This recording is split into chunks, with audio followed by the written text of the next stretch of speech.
Yeah, so apparently many of the Afghans killed at the attack were extrajudicially executed by U.S. troops who saw any brown person as a legitimate target to shoot to kill. Yeah, there's a BBC report that came out about what was going on in Kabul in the ISIS attack that happened in Kabul. I mean, do they consider the ISIS bombing to be American casualties too? Like American caused casualties? Because, you know, there's an argument to be made there as well. I haven't really been talking about it too much. You know what I'm saying? But like ISIS is always suspiciously popping up wherever the CIA is. It's crazy. And then they just go away. Sometimes when they're escaping Raqqa, for example, they end up escaping Raqqa with CIA supervision. So, come on, now that's pure conspiracy law. What I just said about ISIS escaping Raqqa under CIA supervision is literally not a fucking conspiracy. It's a conspiracy in the sense that it's like they conspired. BBC uncovered details of a secret deal that led to hundreds of ISIS fighters.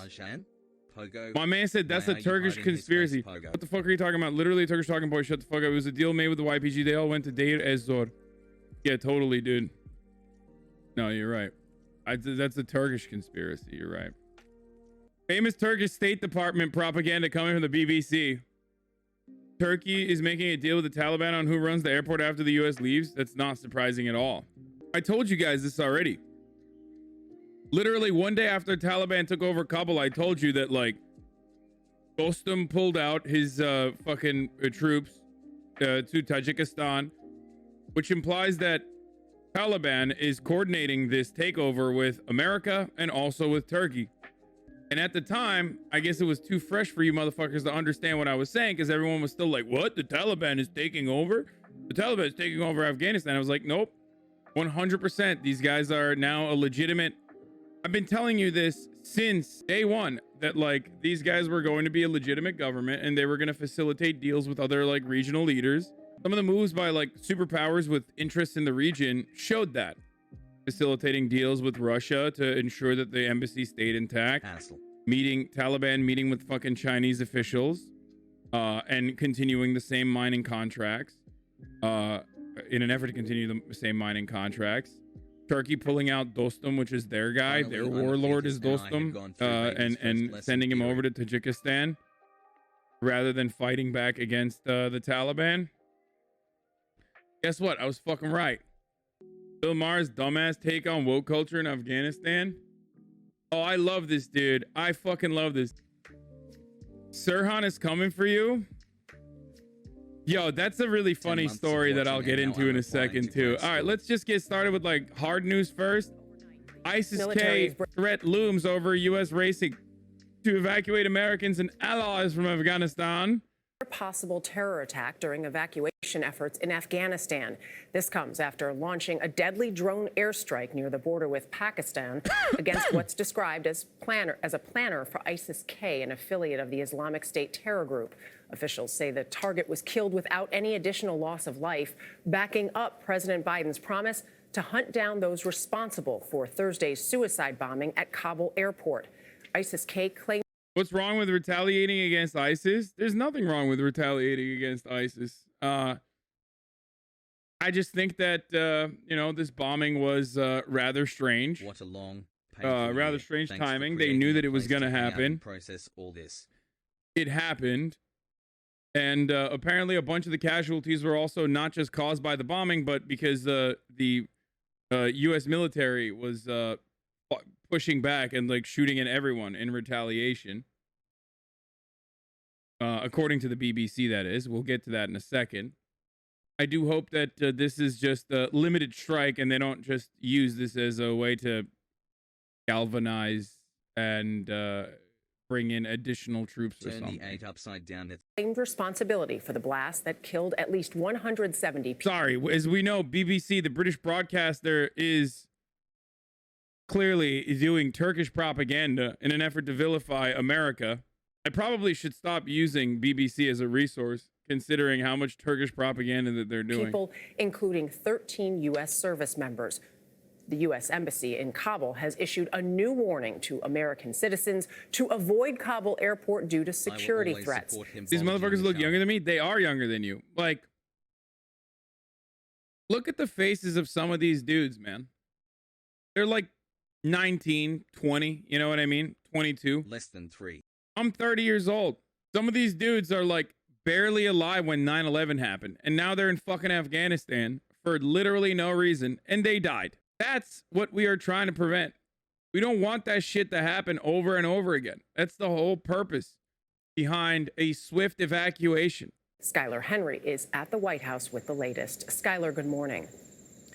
Hey, Dana, good morning to you. Well, there are only 3 days left to evacuate the remaining Americans and Afghan allies before U.S. troops fully withdraw from Afghanistan. But President Biden remains steadfast in finishing the job, despite Thursday's attack and those potential threats by ISIS-K. Heart goes out, our hearts go out to all those who we've lost. In a meeting with Israel's new Prime Minister, Naftali Bennett, on Friday, President Biden said the mission in Afghanistan would continue.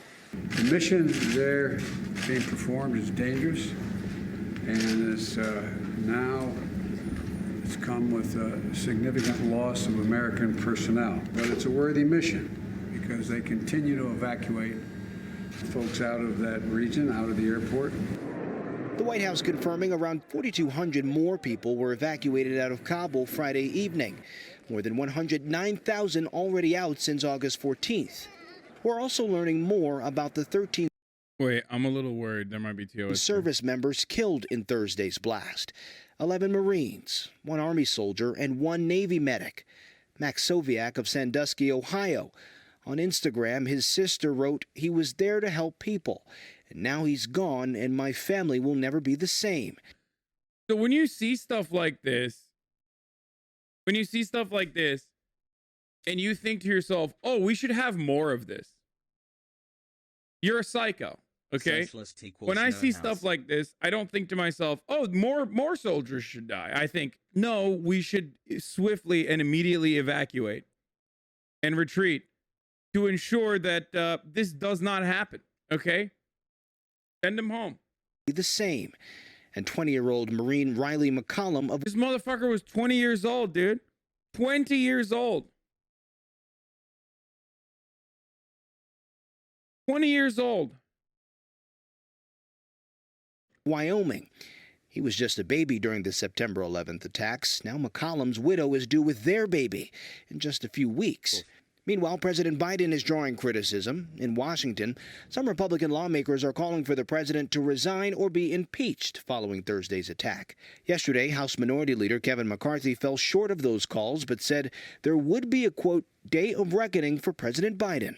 I'm extremely frustrated with this president. As I said, if you want to be president of the free world, you have to have the faith, the trust, and the confidence of the American public. President Biden lost that yesterday. To Leader McCarthy's criticism, the Biden administration says now isn't the time for politics. The president's national security team says, quote, in all likelihood, another attack in Kabul is likely, and that the next few days will be the most dangerous period to date as U.S. forces look to draw down by that August 31st deadline. Jeff? All right. Yeah, so they did a retaliatory attack because they knew where ISIS-K was hiding, apparently. And they bombed where ISIS-K was in a retaliatory attack. Afghanistan. Window into the mindset of the young army. I'm gonna go to random people asking them why they joined the army. Why'd you join the army? Camaros. Why'd you join the army? I hate myself. Why'd you join the army? I don't know. Frost, why'd you join the army? I hate my life. Triple, why'd you join the army? This gourmet food. Gourmet food. Pullman, why'd you join the army? I thought I'd be allowed to eat in peace. Fuck you. Flores, why'd you join the army? Hey, Holmes, why'd you join the army? Why? Yeah. I don't fucking know, bro. Hey, why'd you join the army? Why'd you join the army? I don't know, I wish I did. Hey, why'd you join the army? I don't know, man. I thought that was a good idea at the time, bro. Hey, Bullard, why'd you join the army? Money. Why'd you join the army? I'm retarded. Yeah, they're fucking kids, dude. They're like little kids. They're little babies, dude. It's so fucking sad. And then they join and they get fucked up. And then they're like basically suplexed into the back of their minds, like this notion of like military excellence, American imperialism being the righteous cause, and also American exceptionalism. America can do no wrong. And then they come out and they're fucking chuds. You know what I mean? They just like come out and they're fucked up and they're just like massive fucking Republican idiots. I've talked about this already, but yeah, let's look at the BBC coverage real quick on this, because apparently, according to the BBC's reports, some of the casualties in Kabul did not actually die from. The Dem loses 13 service. Did not actually die from the bombs, but instead they died under U.S. military fire. Terrible COVID measures. Give him another 4 years. Best president. Lol. Now there's terms of service violations in this video, so I'm just going to show you some of it, not all of it. But here's the report from last night on the awful attack outside of Kabul airport as families still search for Kabul's morgues for their loved ones. Many we spoke to, including eyewitnesses, said a significant number of those killed were shot dead by U.S. forces in the panic after the blast. No response from the U.S. Secretary of Defense to a question from us about the firing. Biden will personally drone strike you. Should add 12 U.S. service personnel were also killed in the attack. ISIS-K has an awful history of suicide bombings on soft civilian targets in Kabul. Now, of course, I'm going to cover this, distraught, but you're never going to see this in U.S. media. Like, I fucking doubt it. Just like it's difficult for them to even mention the 90 to 100 Afghan civilians that died, where the news coverage exclusively almost features the 12 military members that died. You're not going to fucking hear about this. Relatives search Kabul's morgues looking for their loved ones. This baby you managed to save? Yeah. But then there's another baby. Amongst those killed, Mohammed Niazi, a taxi driver from London who had travelled to Kabul to try and help his family get inside the airport. His eldest daughter and youngest child are still missing. His wife was also killed. His brother... Oh, the fucking audio is terrible. Oh my god, I didn't even realize it's like one ear. Oh my god, dude, you guys are such fucking babies. Like, chill, I'm gonna fix it, dude. Holy shit. Y'all are insane sometimes, man. Jesus Christ, here. Was at the airport alongside him. I saw some small children on the river. It was so bad. It was dumb day for us. Many of those we meet say their relatives weren't killed in the blast, but by firing in the confusion afterwards. They believe by foreign soldiers. Somehow I saw the American soldier and beside this there were Turkish soldier. Look, listen to this. But by firing in the confusion afterwards, they believe by foreign soldiers. Somehow I saw the American soldier and beside this there were Turkish soldiers. So the fire come from the bridges, like the towers. From the soldiers? Yeah, from the soldiers. Jesus Christ, what an image, dude. Holy shit. America's Department of Defense didn't reply to our request for comment. The suicide bombing, claimed by the Islamic State group, would have ripped through the densely packed crowd, causing panic. IS has repeatedly launched devastating attacks in the city. The blast has left 2-year-old Mohammed Reza fighting for his life. This looks set to be one of the deadliest incidents ever in this horrific conflict. So many of the victims, those who had worked with the international community. Nur Mohammed had been employed alongside American forces. The guy has served U.S. Army for years, and the reason he lost his life. He wasn't killed by Taliban, he wasn't killed by ISIS. U.S. Army started shelling. How can you be sure? Because of the bullet. The bullet went inside of his head, next to, right here, near to his ear. He doesn't have any injury. These are Nur Mohammed's 8 children. Yup. I don't know where to begin. Like, this is it. You don't look away from this shit, dude. This is the reality, okay? This is what happens. And it's in the same exact fucking vein as, okay, if one more fucking idiot sends me this Occupy Democrat shit, I'm gonna start blasting, okay? Take a fucking week off, dumbass. I don't care about some dumbass fucking Occupy Democrats stupid ass fucking Facebook page that is a stupid ass fucking Twitter page, and whether or not they've been taken over by neoliberals or something. You're a fucking idiot for caring about that when I'm literally covering like the horrifying reality of war. I don't care. Stop fucking being a moron, you stupid, pathetic fucking baboons who literally cannot see anything outside of their own immediate fucking horse blinders.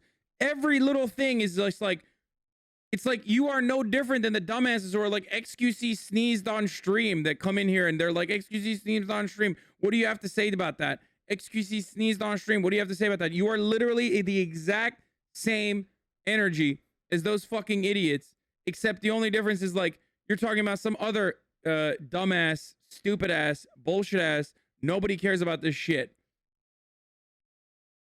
What happened here is exactly is completely aligned with the same energy as the media not talking about the casualties on the Afghan side. Okay? It comes from a place of not having not seeing these people as human beings, but rather collateral damage, just like you know, casualties that are going to happen in war. And that kind of attitude can only manifest after years and years and years of propagandizing against the Afghan citizens, against brown people, against Muslims, tying it back to white supremacist undertones. And only then do you not even bat an eye when, like, you know, more terrorists. American military members in the fog of war are just fucking, you know, ripping into a crowd of civilians, which even includes people that worked side by side with the U.S. Army in Afghanistan. Is the root cause that breeds racism. It's the exact same kind of energy that that purposely vilifies and dehumanizes these people. That's the reason why you don't hear about this in the news, and you will never hear about it. And that's the only time when you ever bring this shit up. Mods, can you guys nuke the XQC for like at least 10 minutes? Thank you. He had hoped to give them a better life. Instead, this afternoon, they said a final goodbye. Those killed in this awful attack were trying to escape years of violence in Afghanistan. Instead, they became the latest victims in a country torn apart by bloodshed. Do you think Soviets were saying good things about the Deutsch in the 1940s? This is how armies were. You dehumanize the enemy. Bro, are you fucking stupid? Did you just compare random Afghan citizens to the Nazis with a standing army that were engaging in like some of the most violent and horrific actions?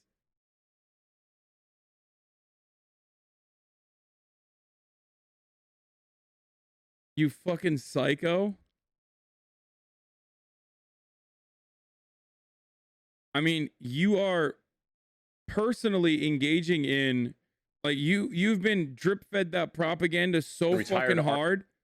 You've been drip fed that propaganda so hard, and you've taken it on so fucking aggressively that you don't even bat an eye when you make this comparison. You don't even think like, perhaps this is a completely inappropriate thing to say.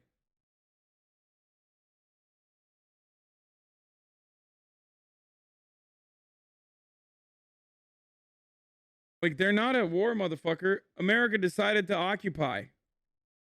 America decided to take over the country. They're not at war. There's no standing army. It's hardly something you could consider a war, to be honest. That's the Union that'll tear the fascists down.